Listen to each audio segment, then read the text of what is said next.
Good morning, my dear students. Once again, welcome to all students in online classes from KRP School.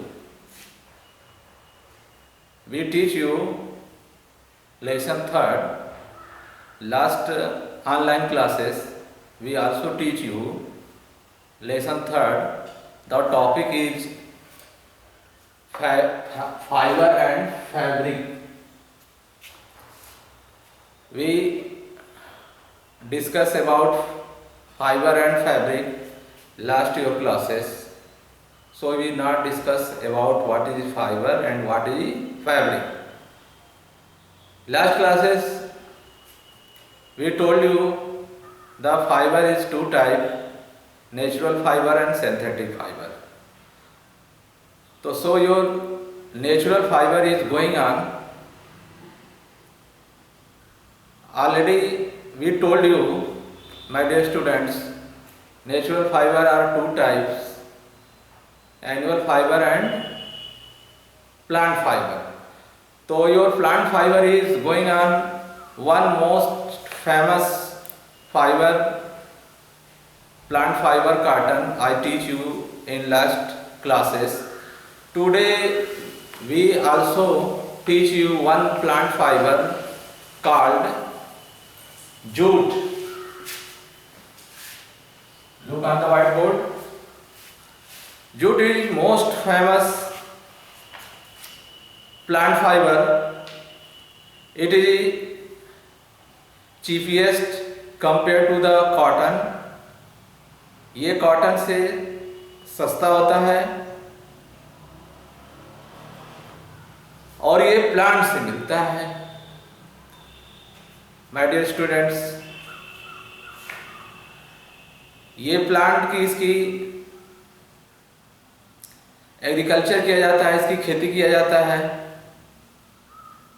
ये एक अनब्रांचेड plant होता है. For example के लिए मैं आपको बता दे रहा हूं.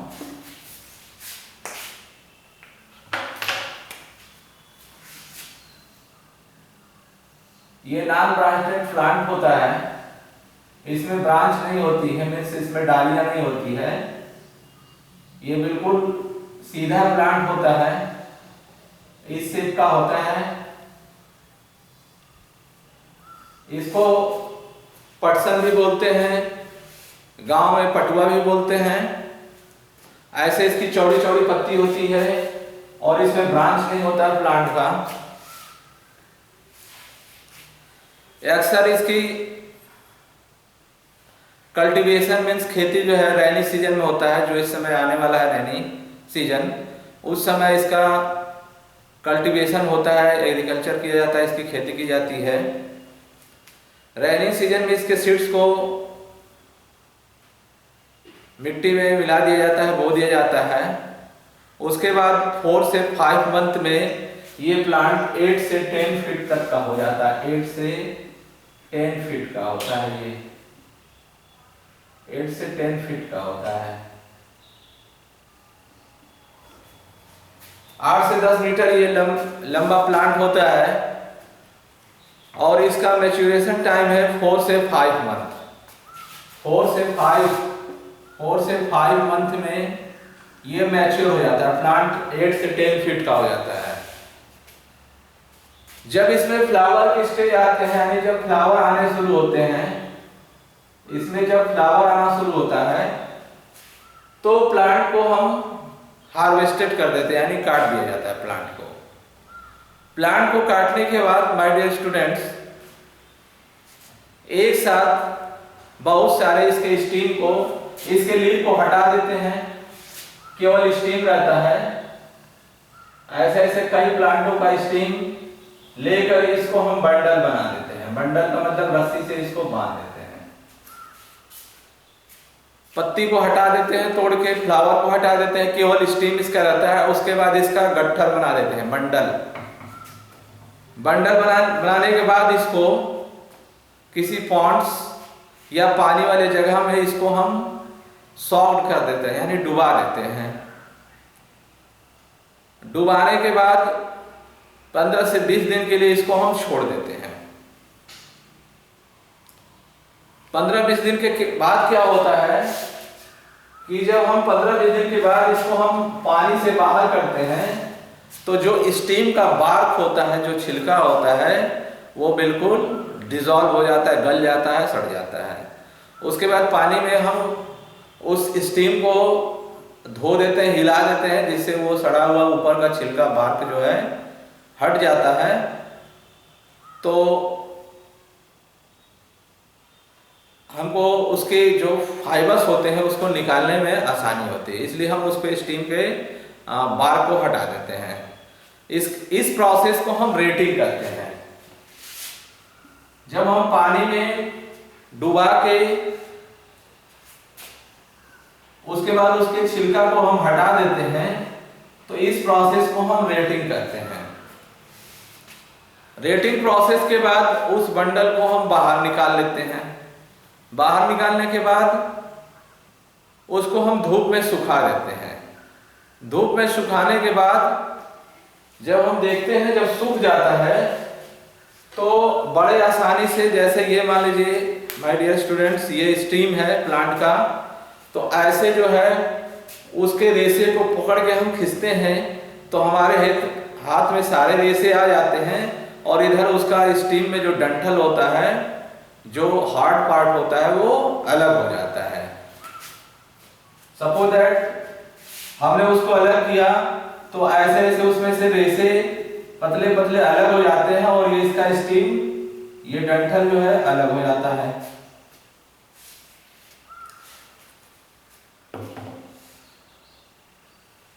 उसके बाद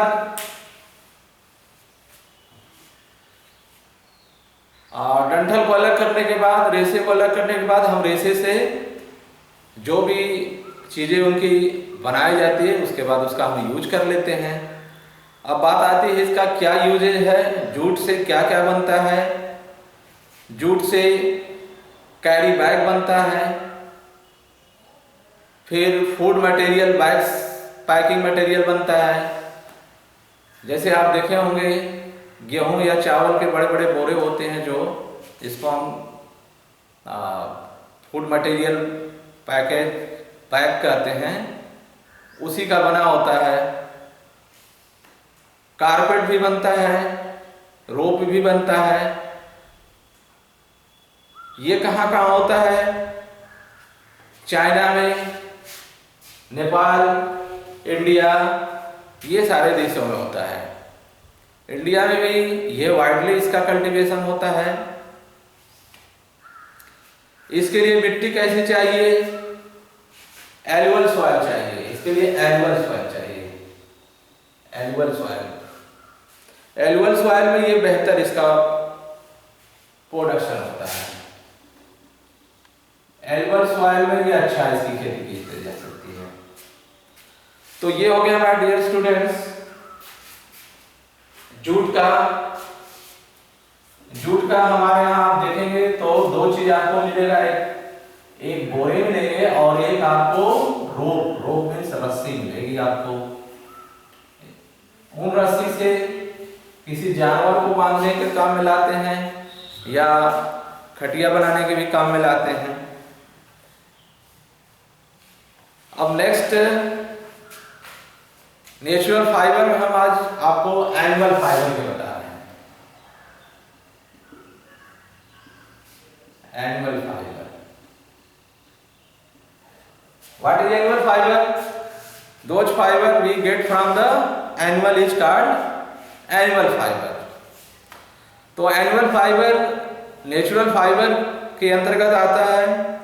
तो एनिमल फाइबर में सबसे जो फेमस है वो उल है। उल जो है एनिमल से मिलता है। और किस किस एनिमल से मिलता है उल?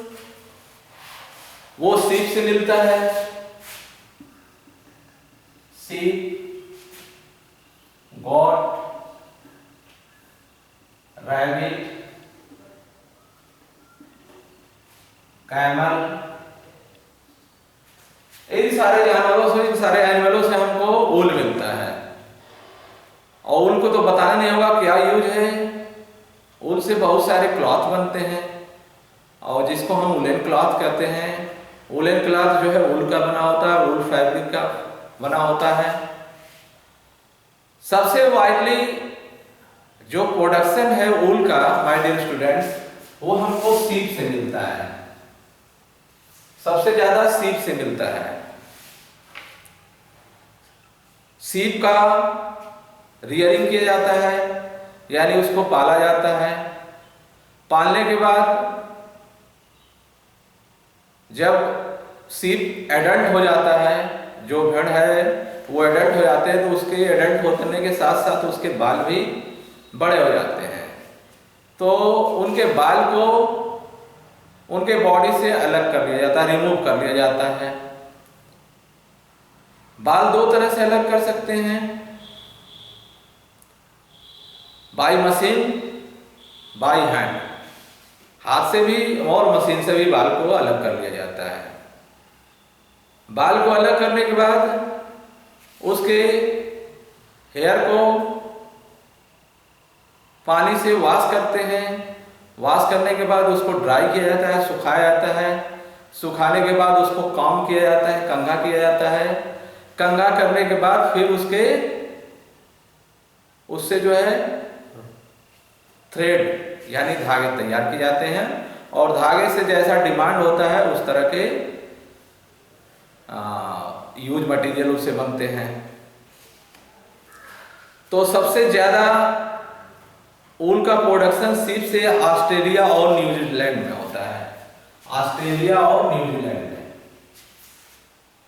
ऑस्ट्रेलिया और न्यूजीलैंड में होता है इसका सबसे ज्यादा प्रोडक्शन।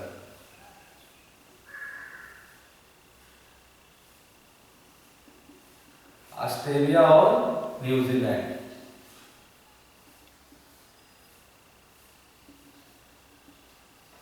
ऑस्ट्रेलिया और न्यूजीलैंड में होता है। इसका प्रोडक्शन इंडिया में भी होता है, लेकिन इंडिया में इसका 10th प्लेस है।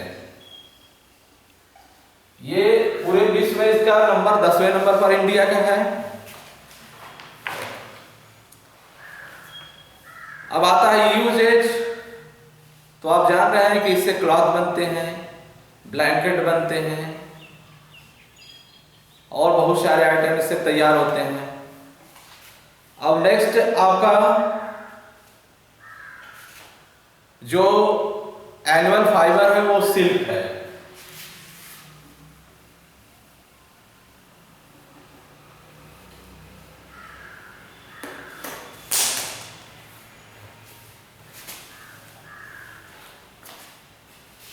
सिल्क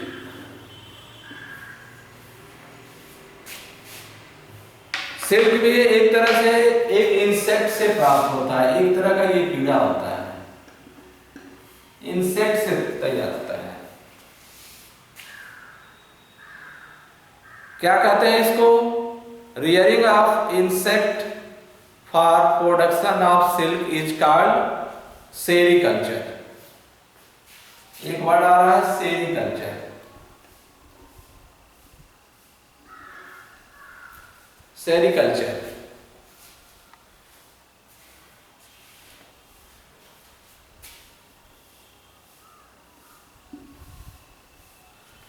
सेरीकल्चर कीड़े का पालन करना और उस कीड़े से सिल्क का रेशा प्राप्त करना ही सेरीकल्चर कहलाता है। ये बहुत कॉस्टली होता है और बहुत रेयरली इसका प्रोडक्शन है। इंडिया में तो कानून है, एनिमलों की रक्षा करने के लिए नियम बने हुए हैं कि जानवरों पर दया करना है, जानवरों को हत्या नहीं करना है। इसलिए कानून सिल्क प्रोडक्शन के लिए बाधा भी बनती है, इसलिए इसका प्रोडक्शन इंडिया में बहुत रेयर होता है। सबसे ज्यादा इसका प्रोडक्शन चाइना में होता है। चाइना से सिल्क जो है डिफरेंट कंट्री में पहुंचता है, जैसे हमारे इंडिया में भी चाइना से ही उसका इंपोर्टेड होता है, उसका मार्केटिंग किया जाता है, वहां से फिर उससे थ्रेड या फाइबर तैयार किया जाता है। उसके बाद उससे क्लॉथ या जो भी चीजें बनाई जाती है उससे बनाई जाती है। इसके क्लॉथ की विशेषता होती है माय डियर स्टूडेंट कि इसके क्लॉथ जो है दोनों सीजन में आपको आराम देते हैं। समर सीजन में भी आपको ये कूल रखता है और विंटर सीजन में ये आपको हीट देता है। यानी इसके क्लॉथ बहुत फेमस होते हैं क्योंकि ये दोनों सीजन में पहने जा सकते हैं, लाइट होते हैं, हल्के होते हैं, इसलिए इसका यूज जो है क्लॉथ के लिए बहुत सुपीरियर माना गया है।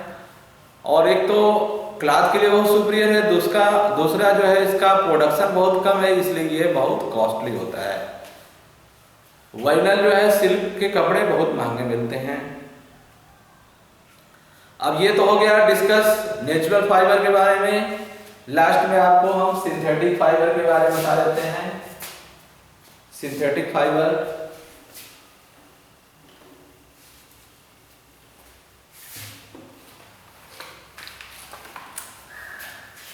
जिसको मैन मेड भी फाइबर कहते हैं, इसका कई नाम होता है।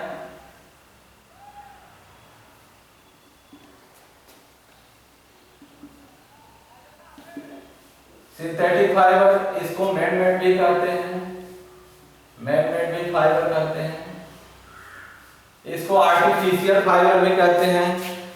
3 नेम से इसको हम जानते हैं। तो what is synthetic fibre? Those fibre which are made from the chemicals, जो फाइबर केमिकल से कंपनियों में, इंडस्ट्रियों में तैयार किए जाते हैं उसको हम सिंथेटिक फाइबर कहते हैं।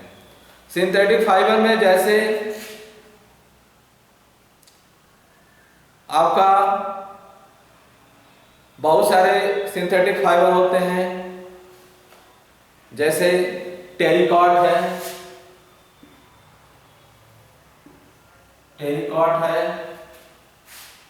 पॉलिस्टर है, ऐसे बहुत सारे सिंथेटिक फाइबर होते हैं जिससे डिफरेंट टाइप के मटेरियल बनते हैं। आ गई बात क्लॉथ की, तो सिंथेटिक फाइबर से जो क्लॉथ तैयार होते हैं वो नेचुरल फाइबर के कंपेयर में सस्ते होते हैं। और क्या क्वालिटी होती है? ये ज़्यादा ड्यूरेबल होता है, ज़्यादा टिकाऊ होता है, बहुत दिनों तक चलता है ये कपड़े। ये जल्दी सिकुड़ता नहीं है, वेट में लाइट होता है, हल्का वजन का होता है, इजीली ड्राई होता है, जल्दी से सूख भी जाता है। ये सारे इसके क्वालिटी हैं और ये चीपियर होता है, नेचुरल फाइबर के तुलना में ये सस्ता होता है। दूसरा इसका हार्मफुल इफेक्ट क्या है सिंथेटिक फाइबर का, कि ये स्वेट या पसीना जिसको हम कहते हैं स्वेट, जैसे कॉटन क्लॉथ है, समर में हमारे पसीना को एब्जॉर्ब कर लेता है, हमको कूल देता है। लेकिन ये समर सीजन में आप अगर सिंथेटिक फाइबर के क्लॉथ पहने हैं तो आपको ये कूल नहीं देगा, आपका स्वेट यानी ये पसीना एब्जॉर्ब नहीं करेगा। ये ज़्यादा इस टाइप के कपड़े पहनने से आपको स्किन डिजीज भी होंगे। तो ये बहुत ज़्यादा आपको लग्जरियस नहीं होता, आपको बहुत ज़्यादा आराम देता नहीं है कपड़ा। तो ये सारे इसके मिस यूज है, यानी इसका बैड इफेक्ट भी होता है। तो आज आपका ये fibre and fabric lesson over हुआ my dear students. Next day आपको हम नेक्स्ट लेसन न्यू डिस्क्राइब करेंगे। ऐसे ही आप होमवर्क करते रहें। जो जो स्टूडेंट्स जुड़े हैं वो हमें उम्मीद है कि ज़रूर होमवर्क आप करके उसका फ़ोटो भेजेंगे, और जो स्टूडेंट्स नहीं जुड़े हैं उनको अब से भी बता दें कि क्लासेस चल रहे हैं ऑनलाइन, आप जुड़ जाएं और अपना टाइमली स्टडी करें और होमवर्क करें। Thank you very much.